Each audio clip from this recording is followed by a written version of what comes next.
मत्ती अध्याय 23। तब यीशु ने भीड़ से और अपने चेलों से कहा, शास्त्री और फरीसी मूसा की गद्दी पर बैठे हैं, इसलिए वे तुमसे जो कुछ कहें वह करना और मानना, परंतु उनके से काम मत करना, क्योंकि वे कहते तो हैं पर करते नहीं।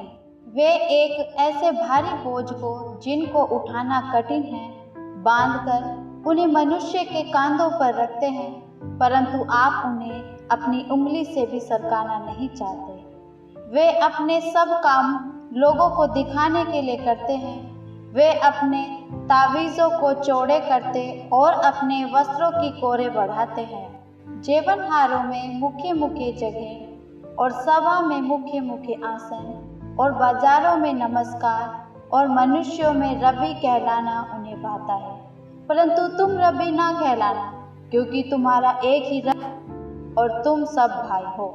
और पृथ्वी पर किसी को अपना पिता न कहना, क्योंकि तुम्हारा एक ही पिता है जो स्वर्ग में है। और स्वामी भी ना कहलाना, क्योंकि तुम्हारा एक ही स्वामी है अर्थात मसीह। जो तुम में बड़ा हो वह तुम्हारा सेवक बने। जो कोई अपने आप को बड़ा बनाएगा वह छोटा किया जाएगा, और जो कोई अपने आप को छोटा बनाएगा वह बड़ा किया जाएगा। हे कपटी शास्त्रियों और फरीसियों, तुम पर हाय, तुम मनुष्यों के विरोध में स्वर्ग के राज्य का द्वार बंद करते हो। न तो आप ही उसमें प्रवेश करते हो और न उसमें प्रवेश करने वालों को प्रवेश करने देते हो। हे कपटी शास्त्री और फरीसियों, तुम पर हाय, तुम एक जन को अपने मत में लाने के लिए सारे जल और थल में फिरते हो, और जब वह मत में आ जाता है तो उसे अपने से दूना नारकीय बना देते हो। हे अंधे अगुओं, तुम पर हाय, जो कहते हो कि यदि कोई मंदिर की शपथ खाए तो कुछ नहीं, परंतु यदि कोई मंदिर के सोने की शपथ खाए तो उससे बंध जाएगा। हे मूर्खों और अंधों, कौन बड़ा है, सोना, वह मंदिर जिससे सोना पवित्र होता है? फिर कहते हो कि यदि कोई वेदी की शपथ खाए तो कुछ नहीं, परंतु जो भेंट उस पर है, यदि कोई उसकी शपथ खाए तो बंध जाएगा। हे अंधों, कौन बड़ा है, भेंट या वेदी जिससे भेंट पवित्र होता है? इसलिए जो वेदी की शपथ खाता है वह उसकी और जो कुछ उस पर है उसकी भी शपथ खाता है। और जो कोई मंदिर की शपथ खाता है वह उसकी और उसमें रहने वालों की भी शपथ खाता है। और जो स्वर्ग की शपथ खाता है वह परमेश्वर के सिंहासन की और उस पर बैठने वालों की भी शपथ खाता है। हे कपटी शास्त्रियों और फरीसियों, तुम पर हाय, तुम पुदीने और सौंफ और जीरे का दशमांश देते हो, परंतु तुमने व्यवस्था की गंभीर बातों को अर्थात न्याय और दया और विश्वास को छोड़ दिया है। चाहे ताकि इन्हें भी करते रहते और उन्हें भी ना छोड़ते। हे अंधे अगुओं, तुम मच्छर को तो छान डालते हो, परंतु ऊँट को निगल जाते हो।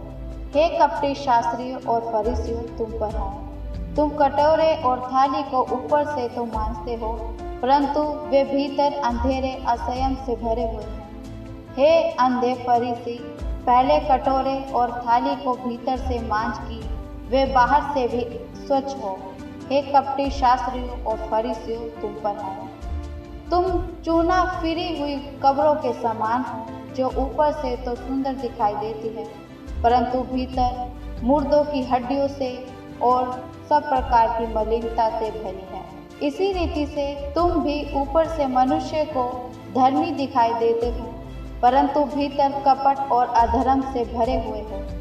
हे कपटी शास्त्रियों और फरीसियों, तुम पर हाय, तुम भविष्यवक्ताओं की कब्रें संवारते और धर्मियों की कब्रें बनाते हो, और कहते हो कि यदि हम अपने बाप दादाओं के दिनों में होते तो भविष्यवक्ताओं की हत्या में उनके साझी न होते। इससे तो तुम अपने आप ही गवाही देते हो कि तुम भविष्यवक्ताओं के घातकों की संतान हो। सो तुम अपने बाप दादाओं के पाप का घड़ा भर दो। हे सांप के करेतों के बच्चों, तुम नरक के दंड से क्यों कर बचोगे?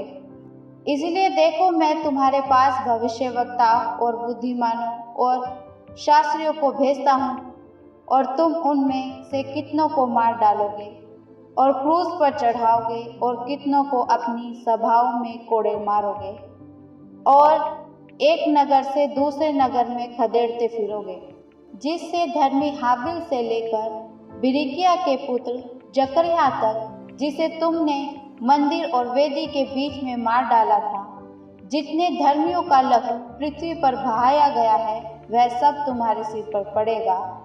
मैं तुमसे सच कहता हूँ, ये सब बातें इस समय के लोगों पर आ पड़ेंगी। हे यरूशलेम, तू जो भविष्यवक्ताओं को मार डालता है और जो तेरे पास भेजे गए उन्हें पथरवा करता है, कितनी ही बार मैंने चाहा कि जैसे मुर्गी अपने बच्चों को अपने पंखों के नीचे इकट्ठे करती है, वैसे ही मैं भी तेरे बालकों को इकट्ठे कर लूं, परंतु तुमने न चाहा।